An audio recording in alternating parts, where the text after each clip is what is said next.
आवेश का क्वांटम क्या है? आवेश का क्वांटम होता है इलेक्ट्रॉन या प्रोटॉन। क्या होता है? इलेक्ट्रॉन या प्रोटॉन।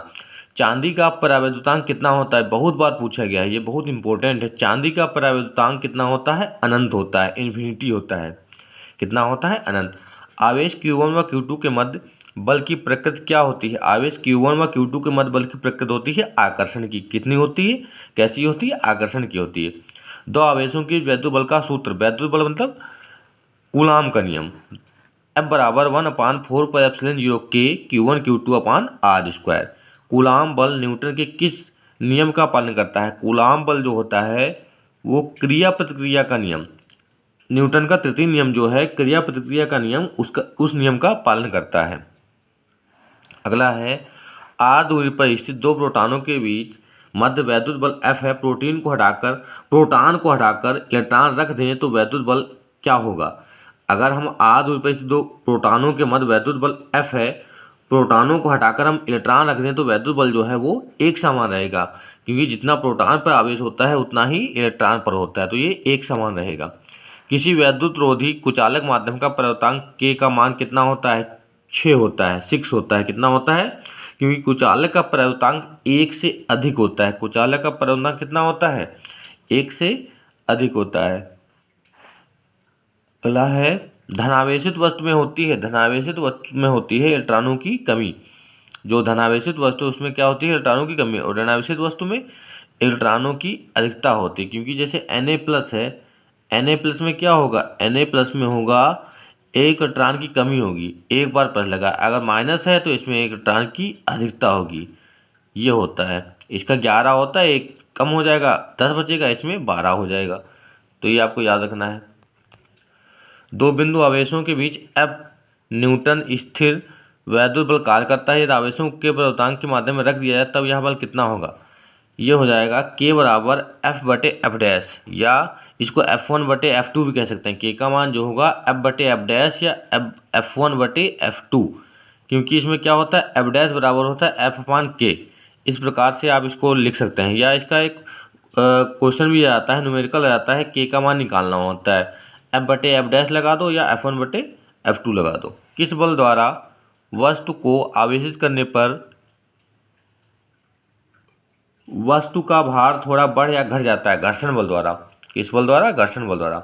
एक बिंदु आवेश पर वैद्युत त्रिध्रुव के कारण लगने वाला बल किस पर निर्भर करता है? त्रिज्या के व्युत्क्रम पर। किस पर? त्रिज्या के व्युत्क्रम पर। एक इलेक्ट्रॉन वैद्युत क्षेत्र में अभिलंबित प्रवेश करता है, इलेक्ट्रॉन का गमनपथ कैसा होगा? बहुत इंपॉर्टेंट है, कैसा होगा? गमनपथ कैसा होगा? परवलयाकार। आवेशों की प्रकृति कैसी होती है? आवेशों की प्रकृति होती है योगात्मक। कैसी होती है? योगात्मक। दो बिंदु आवेशों Q1 Q2 परावर्तांक वाले माध्यम में रखा, उनके वहाँ लगने वाला स्थिर वैद्युत बल कैसा होगा? K1/K2F। कैसा होगा? K1/K2F। एक आवेश निकाय में आवेश Q1 एवं Q2 से कुछ दूरी पर है, एक अन्य आवेश Q3 इस निकाय के निकट रख लाया जाता है। आवेश Q1 और आवेश Q2 पर लगने वाला बल अपरिवर्तित रहेगा, बदलेगा नहीं, मतलब अपरिवर्तित रहेगा। एक वैद्युत क्षेत्र विक्षेपित कर सकता है अल्फा कण को। किसको? अल्फा कण को। इलेक्ट्रॉन के आवेश संहित का अनुपात कितना होता है? 1.77 × 10⁻11 न्यूटन प्रति किलोग्राम। 1.77 × 10⁻11 न्यूटन प्रति किलोग्राम। परमाणु के अंदर अल्फा कण किस बल के कारण प्रकीर्णित होता है? कूलामी बल के कारण। किसके कारण? कूलामी बल के कारण।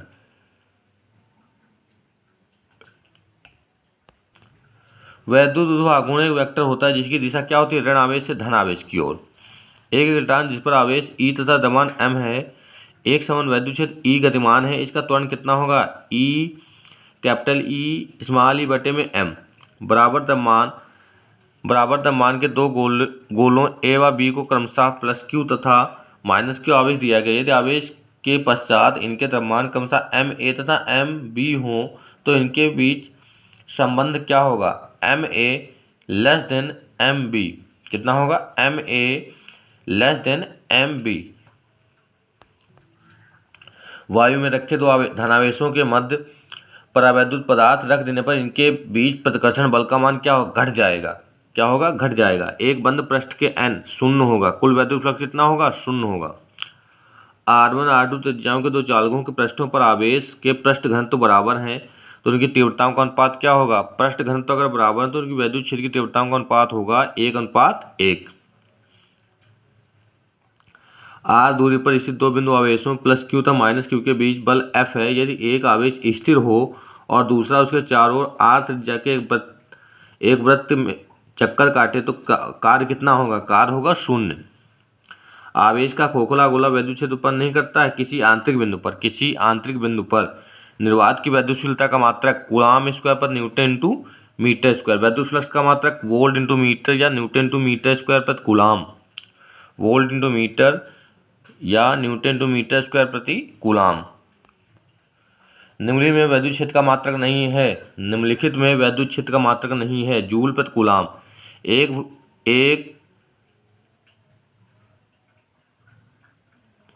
भुजा वाले घन के केंद्र पर प्लस क्यू कूलाम का आवेश रखा है। घन के एक फ्लक्स से गुजरने वाला वैद्युत फ्लक्स कितना होगा, क्यू बटे में 6 ε0। एक घन के एक शीर्ष पर क्यू प्लस का क्यू आवेश रखा है तो इसका होगा क्यू बटे 8 ε0, क्यू बटे 8 ε0। दो प्लेटें जिनमें प्रत्येक का क्षेत्रफल a है छोटी दूरी पर एक दूसरे के समांतर रखी हैं तो इसका मान कितना होगा, क्यू बटे में ε0 a।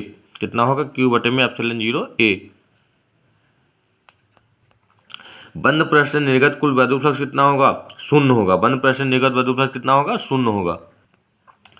प्लस सिग्मा तथा माइनस सिग्मा पृष्ठ आवेश घनत्व वाले दो समांतर प्लेटों के वैद्युत क्षेत्र का सूत्र क्या होगा, E बराबर सिग्मा अपान ε0। कितना होगा, E बराबर सिग्मा अपान ε0। आवेश के अनंत समतल चादर में वैद्युत क्षेत्र की तीव्रता किसके अनुपाती है, पृष्ठ घनत्व के। गॉस की प्रमेय के अनुसार परिबद्ध कुल आवेश क्यू का कितने गुना होता है, 1/ε0। कितना होता है, 1/ε0। एक इलेक्ट्रॉन वोल्ट ऊर्जा का मान जूल में कितना होता है, 1.6 × 10⁻⁻19 जूल। कितना होता है, 1.6 × 10⁻⁻19 जूल। वैद्युत क्षेत्र की तीव्रता तथा वैद्युत विभवांतर में संबंध E बराबर V/R या V बराबर ER। विभव पूर्णता तथा वैद्युत क्षेत्र की तीव्रता में संबंध E बराबर माइनस का dV/dr, dV/dr। E बराबर माइनस का dV/dr। रेखीय आवेश के समविभव पृष्ठ की आकृति कैसी होती है, बेलनाकार। एक 5 सेंटीमीटर के त्रिज्या वाले खोखले गोले की सतह को इस प्रकार आवेशित किया जाता है कि इसके तल पर 10 वोल्ट का विभव उत्पन्न होता है। केंद्र पर कितना विभव होगा, 10 वोल्ट ही होगा। कितना होगा, 10 वोल्ट। जितना आपके विभव उत्पन्न होगा उसके तल पर उतना ही होगा। एक टान को अधिक समय बुलाने पर वैद्युत इस ऊर्जा में क्या परिवर्तन होता है, बढ़ जाती है। त्रिज्या ए के पृथक गोली चलेंगे तो 4/ε0 r, यहाँ पे त्रिज्या ए दिया तो a। दो बिंदु आवेश, क्योंकि C बराबर क्या होता है, C बराबर होता है 4πε0 r। दो बिंदु आवेशों की दूरी बढ़ाने पर आवेशों की वैद्युत स्थिति ऊर्जा में क्या परिवर्तन होता है, बढ़ या घट सकती है। धातु के आवेशित गोले पृष्ठ से केंद्र की ओर जाने पर वैद्युत विभव पृष्ठ में के समान रहता है। 1 इलेक्ट्रॉन वोल्ट ऊर्जा का मात्रक है, ऊर्जा का। किसका मात्रक है, ऊर्जा का। 1 वोल्ट विभवांतर द्वारा त्वरित करने पर इलेक्ट्रॉन की ऊर्जा कितनी होती है, 1 इलेक्ट्रॉन वोल्ट। विभव पूर्णता कैसी राशि है, सदिश राशि। संधारित्र की प्लेटों पर आवेश Q का मान Q बराबर होता है √2cu। 1 एम्पीयर धारा का मान, ये आपका 1 नंबर में ऑब्जेक्टिव में पूछ सकता है या इसका न्यूमेरिकल भी आ जाता है छोटा सा। 6.25 × 10⁻18। इसको सॉल्व करेंगे तो आपका यही आंसर आएगा। मुक्त टान का अपवाह वेग या अनुगमन वेग क्या होता है, Vd बराबर EV टाउ बटे में ml। गत्यात्मक प्रतिरोध डेल्टा बराबर ΔV/ΔI। गत्यात्मक प्रतिरोध क्या होता है, डेल्टा R बराबर ΔV/ΔI। ताप बढ़ाने पर किसी चालक की वैद्युत चालकता में वृद्धि होती है। वैद्युत चालकता में क्या होता है, वृद्धि होती है। 1 कैलोरी ऊष्मा कितने ऊष्मा कार्य जूल के बराबर होती है, 4.2 जूल।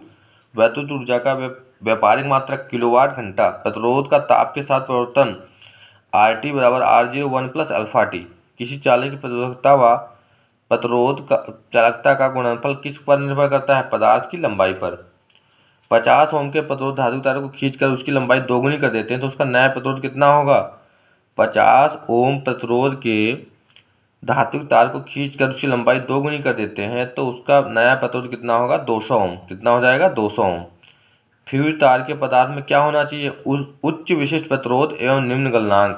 क्या होना चाहिए, उच्च विशिष्ट प्रतिरोध एवं निम्न गलनांक। समान पदार्थ के दो घनों की भुजाएं L व 2L, इनके प्रतिरोधों का अनुपात 2:1 होगा। जब संधारित्र की प्लेटों पर आवेश बढ़ाया जाता है तो प्लेटों के बीच विभवांतर बढ़ती है, उनके बीच विभवांतर बढ़ता है। जब संधारित्र में वायु के स्थान पर परावर्तकांक पदार्थ को रखा जाता है तो धारिता k गुना बढ़ती है। दो आवेशित चालकों को एक चालक से जोड़ने पर धारिताओं के अनुपात में पुनः वितरण होता है धारिताओं के अनुपात में। समान त्रिज्या तथा समान आवेश की पारी की बूंदें एक दूसरे से मिलकर एक बड़ी बूंद बनाती हैं। बड़ी बूंद की धारिता छोटी बूंद की धारिता की तुलना में कितने गुना हो जाएगी? 2 गुना हो जाएगी। कितने गुना हो जाएगी? 2 गुना हो जाएगी। ओम का नियम इन सभी के लिए होता है, अर्धचालकों के लिए भी होता है, अचालकों के लिए भी होता है, आर्क लैंप के लिए भी होता है। n समान प्रतिरोधक पहले श्रेणी क्रम में बाद में समांतर क्रम में जोड़ें तो इसका अनुपात कितना होगा? n²। एक प्रतिरोध के तार को 10 बराबर भागों में बांटा है तो 0.01 R कितना होगा? 0.01 R। एक धातु की तार को खींचकर उसकी त्रिज्या में 1% की कमी की जाती है। तार के प्रतिरोध में परिवर्तन कितना होगा? 4% की वृद्धि होगी। एक तांबे के तार को खींचकर 1% लंबाई वृद्धि कर जाए तो प्रतिरोध में परिवर्तन कितना होगा? 2% की वृद्धि होगी। उसकी त्रिज्या में 1% की कमी आती है और तार को खींचकर 1% वृद्धि कर दिया जाता है तो 2% की वृद्धि होती है। एक विद्युत वाहक बल्ब F वोल्ट है तो उसको वोल्टेज कितना होगा? 0। किरचॉफ का धारा नियम बहुत इंपॉर्टेंट है। किरचॉफ का धारा नियम किसके संरक्षण के परिणाम स्वरूप है? आवेश के संरक्षण पर। किरचॉफ का दूसरा नियम जो है, ये जो धारा नियम होता है पहला नियम होता है। किरचॉफ का दूसरा नियम ये पहला नियम होता है। किरचॉफ का पहला नियम है जो धारा का नियम है, ये आवेश के संरक्षण पर है। और दूसरा किस पे है? दूसरा है ऊर्जा के संरक्षण पर। ऊर्जा मीटर क्षेत्र की तार किस धातु की बनी होती है? मैग्नीन या यूरेका। विभवापी के तार के पदार्थ का ताप गुणांक कितना होना चाहिए? नगण्य। यदि संतुलित विस्टोर में बीच के प्रत्येक भुजा तथा धारमापी का प्रतिरोध R हो तो जोड़ने वाले सिरों का प्रतिरोध कितना होगा? R/2 होगा। धारावाही चालक के चारों उत्पन्न क्षेत्र होता है केवल चुंबकीय क्षेत्र। गतिशील आवेश उत्पन्न करता है वैद्युत और चुंबकीय क्षेत्र दोनों। एक आवेशित कण के त्वरित गति से चलने पर उत्पन्न होगा वैद्युत व चुंबकीय क्षेत्र के साथ साथ वैद्युत चुंबकीय तरंगें। μ0 ε0 की पावर -1/2 का मान कितना होगा? इसका मान होगा 3 × 10⁸ मीटर/सेकेंड या 3 × 10⁻10 सेंटीमीटर/सेकेंड। क्योंकि इसको हम ये भी लिख सकते हैं μ0 ε0 की इसमें अंडर लगा सकते हैं, या इसकी विमा भी पूछ लेता है कि इसकी विमा कितनी होगी? μ0 ε0 1/1 लिखते हैं, 1/μ0 ε0 के ऊपर अंडर। इसका मात्रक यही हो जाएगा मीटर/सेकेंड जो प्रकाश की चाल का होता है, सी का होता है, जो इसको सी के बराबर भी लिख सकते हैं या इसको सिद्धि भी कर सकते हैं। ये दिया है 1/√μ0 ε0 का मात्रक मीटर/सेकेंड। हेनरी/मीटर मात्रक किसका है? चुंबकशीलता का। वैद्युतशीलता तथा चुंबकशीलता के माध्यम वैद्युत चुंबकीय तरंग का वेग कितना होगा? c = 1/√μ0 ε0। बहुत इंपॉर्टेंट है ये वाला क्वेश्चन। चुंबकीय क्षेत्र की तीव्रता वेबर/मीटर²। चुंबकीय क्षेत्र तथा चुंबकीय क्षेत्र की तीव्रता का मात्रक वेबर/मीटर²। किसी एक समान चुंबकीय क्षेत्र में एक इलेक्ट्रॉन अथवा आवेशित कण वृत्ताकार पथ होता है। कैसा पथ होता है? वृत्ताकार। यदि आवेशित कण का वेग 2 गुना तथा चुंबकीय क्षेत्र आधा हो तो उसकी त्रिज्या कितनी होगी? 4 गुनी। चुंबकीय क्षेत्र B के लंबवत v वेग से चलने वाले आवेश Q पर लगने वाले बल F का मान कितना होगा? F=qvb। कितना होगा? F=qvb। चल चुंबकीय धारामापी की सुग्राह्यता में वृद्धि की जा सकती है कुंडली का क्षेत्रफल बढ़ाकर। चुंबकीय क्षेत्र से गतिमान आवेश के एक कण पर लगने वाला बल F क्या होगा? F=qv×b। एक समान चुंबकीय क्षेत्र में किसी आवेशित कण की वृत्तीय पथ की त्रिज्या अनुक्रमाती होती है कण के संवेग के। किसके अनुक्रमाती होती है? कण के संवेग के। अगला है, वह कौन सी युक्ति है जो रासायनिक ऊर्जा को वैद्युत ऊर्जा में परिवर्तित करती है? वैद्युत शेल के प्राप्त धारा का सूत्र I = E/R+R। शेल का आंतरिक प्रतिरोध R = RE/V-1। व्हीटस्टोन सेतु में संतुलित होने का अर्थ धारा शून्य होगी। व्हीटस्टोन सेतु की संतुलित अवस्था में P/Q = R/S। वैद्युत क्षेत्र चुंबकीय क्षेत्र किसके चारों उत्पन्न होता है? धारावाही चालक के। एम्पीयर का प्रपथी नियम B.dl = μ0I। गतिमान आवेश पर लगने वाले बल को क्या कहते हैं? लॉरेंज बल कहते हैं। निर्वात की चुंबकशीलता μ0 का मात्रक Nm/Coulomb² × सेकेंड स्क्वायर। किसी